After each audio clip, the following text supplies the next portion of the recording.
U19 महिला Asia cup पहिलो खेलमा पाकिस्तानसँग भिड्दै नेपाल। मलेसियामा शनिबारबाट सुरु भएको एससीसी U19 महिला एसिया कपका नेपाली युवा टोलीको पहिलो खेल आज रहेको छ। मलेसियाको क्वालालम्पुरमा नेपालले पाकिस्तानको U19 टोलीको सामना गर्दैछ। पहिलो पटक आयोजना भइरहेको U19 महिला एसिया कपमा नेपालले आफ्नो पहिलो खेल खेल्दैछ। पाकिस्तानको टोलीले भने आफ्नो दोस्रो खेल खेल्दैछ। पाकिस्तानको टोली आइतबार भारत U19 को टोलीसँग 1 विकेटले पराजित भएको थियो।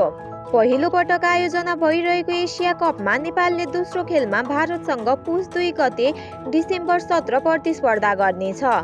प्रतियोगिताको समूह ए मा श्रीलङ्का, बङ्गलादेश र मलेसिया रहेका छन्।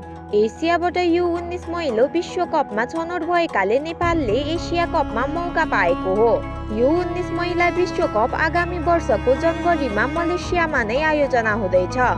विश्वकपमा नेपाल, अस्ट्रेलिया, बङ्गलादेश र स्कटल्यान्डसँग समूह डी मा रहेको छ।